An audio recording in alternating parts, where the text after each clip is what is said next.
Fight or flight. That's the phrase we use to describe our own behavior when faced with a crisis. Yeah, tonight in a KRDO News Channel 13 special report, Bart Bedsole explores why one man decided to help others instead of just save himself. The movie theater in Aurora, the Planned Parenthood clinic in Colorado Springs, San Bernadino, and most recently the nightclub in Orlando. Each one a crisis that forced those caught in the middle of it to make split-second decisions, to fight their attackers, run for their lives, help other people, or stand frozen in fear. It's crazy how life doesn't tell you how you react in the pressure situation until it puts you in that situation. On July 20th, 2012, James Holmes began firing into the crowd at a midnight showing of Batman.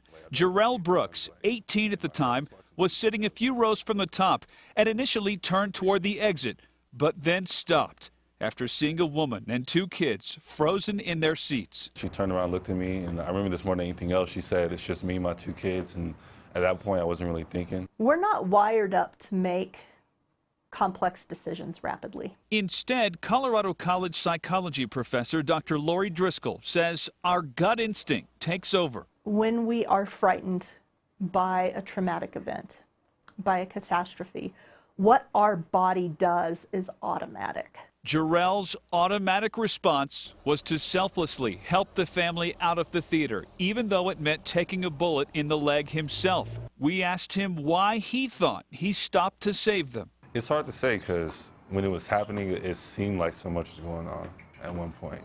And I feel like if I had to go back and think about it, it was more so of I can either make a break for it and possibly get out, or I know for sure someone can get out. Dr. Driscoll suggests his upbringing had something to do with it. He clearly had a value that had been instilled at some point earlier in his life, either through thinking about protection as being a value, protection of others in these sorts of situations. I grew up in a church household. My dad was a pastor, my mom was a pastor.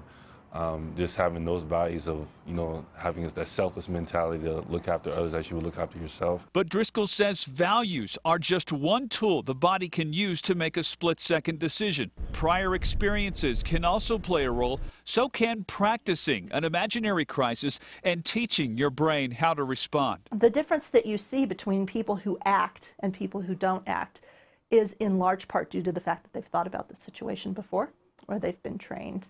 And that's a memory that comes back for them. Ironically, despite knowing how he responded at this theater nearly 4 years ago, even Jarrell admits today that if the same situation happened to him again, he's not sure what his mind or his gut would tell him to do a second time. I would love to say I would be able to, but like I said, no one knows for sure. Today, Jarrell admits that delaying his own escape might not have been the smart choice that night, but he believes it was the right choice. One he hopes he never has to make again.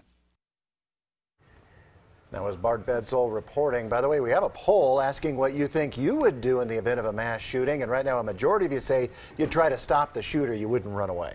Well, you can find that poll and weigh in. Submit your gut instincts at krdo.com.